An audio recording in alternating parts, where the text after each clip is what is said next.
Imam vivasvate yogam proktavan aham avyayam. Vivasvan manave praha manur ikshvakave bravit. Evam parampara praptam imam rajarshaya viduk sakalineha mahata yogo nashtah parantapa. Sa evayam maya te adya yogak proktah puratanaha. Bhakto si me sakha cheti rahasyam hi edat uttamam. Here the Lord informs Arjuna that this system of yoga, the Bhagavad Gita, was first spoken to the sun god, and the sun god explained it to Manu, and Manu explained it to Ikshvaku. And in this way, by disciplic succession, one speaker after another, this yoga system has been coming down. But in the course of time, it has become lost. Consequently, the Lord has to speak it again, this time to Arjuna on the battlefield of Kurukshetra. He tells Arjuna that he is relating this supreme secret to him because Arjuna is his devotee and his friend. The purport of this is that Bhagavad Gita is a treatise which is especially meant for the devotee of the Lord. There are three classes of transcendentalists, namely the Jnani, the Yogi, and the Bhakta, or the impersonalist, the meditator, and the devotee. Here the Lord clearly tells Arjuna that he is making him the first receiver of a new parampara, disciplic succession, because the old succession was broken. It was the Lord's wish, therefore, to establish another parampara in the same line of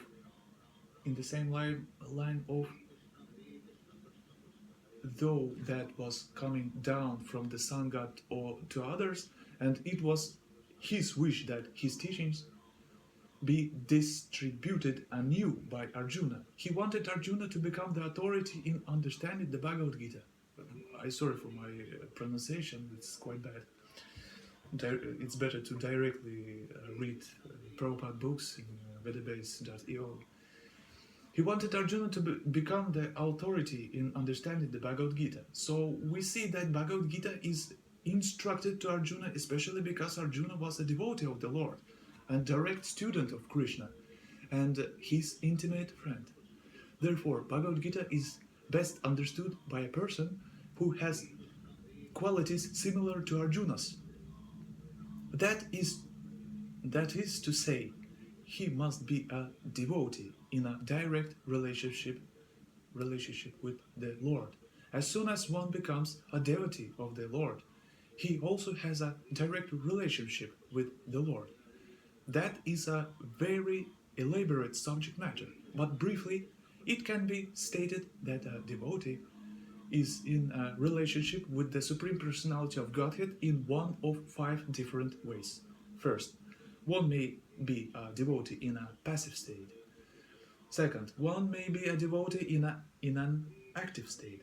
Third, one may be a devotee as a friend. Fourth, one may be a devotee as a parent. Fifth, one may be a devotee as a conjugal lover. Arjuna was in a relationship with the Lord as a friend. Of course, there is a gulf of difference between this friendship and the friendship found in the material world. This is transcendental friendship, which cannot be had by everyone. Of course, everyone has a particular relationship with the Lord, and that relationship is evoked by the perfection of devotional service.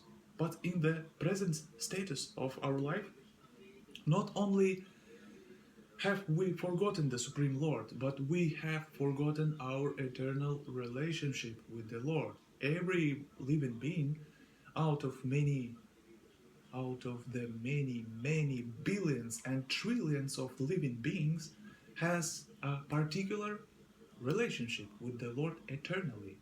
That is called Svarupa. By the process of devotional service, one can revive that Svarupa, and that stage is called Svarupa Siddhi, perfection of one's constitutional position. So Arjuna was a devotee and he was in touch with the Supreme Lord in friendship. How Arjuna accepted this Bhagavad Gita should be noted. His manner of acceptance is given in the 10th chapter.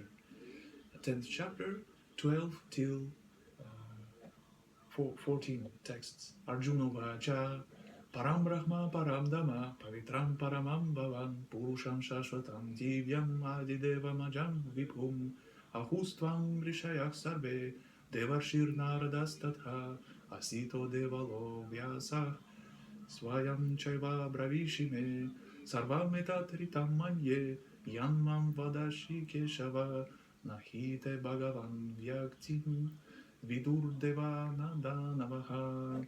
Arjuna said, "You are the Supreme Personality of Godhead, the ultimate Adab, the purest, the absolute truth. You are the eternal, transcendental, original person, the unborn, the greatest. All the great sages, such as Narada, Asita, Devala, and Vyasa, confirm this truth about you, and now you, yourself, are declaring it to me. O Krishna, I totally accept as truth all that you have told me. Neither the demigods nor the demons, O Lord, can understand you personally.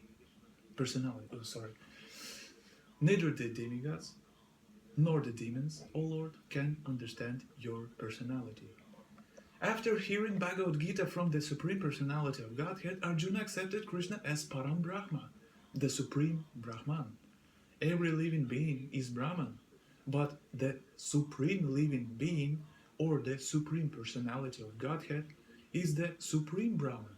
Param Dhamma means that he is the supreme rest or adop of everything. Pavitram means that he is pure, untainted by material contamination. Purusham means that he is the supreme enjoyer. Shashvatam, eternal. Divyam, transcendental. Adideva, the original supreme personality of Godhead. Ajam, the unborn, and Vibhum, the greatest. Now, one may think that because Krishna was the friend of Arjuna, Arjuna was telling him all this by way of flattery. But Arjuna, just to drive out this kind of doubt from the minds of the readers of Bhagavad Gita, substantiates these praises in the next verse when he says that Krishna is accepted as the Supreme Personality of Godhead not only by himself, but by authorities like Narada, Asita, Devala, and Vyasadeva. These are great personalities who distribute the Vedic knowledge, as it is accepted by all acharyas. Therefore, Arjuna tells Krishna that he accepts whatever he says to be completely perfect. Sarvam etat ritam manye. I accept everything you say to be true. Arjuna also says that the personality of God, of the Lord, is very difficult to understand and that he cannot be known even by the great demigods.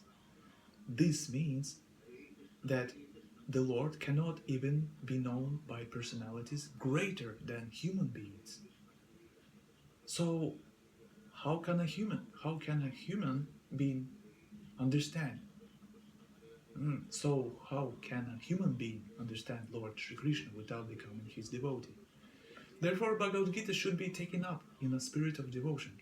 One should not think that he is equal to Krishna, nor should he think that Krishna is an ordinary person or even a very great personality. Lord Sri Krishna is the Supreme Personality of Godhead. So according to the statements of Bhagavad Gita or the statements of Arjuna, the person who is trying to understand the Bhagavad Gita, we should at least theoretically accept Sri Krishna as the Supreme Personality of Godhead, and with the submissive spirit we can understand the Bhagavad Gita.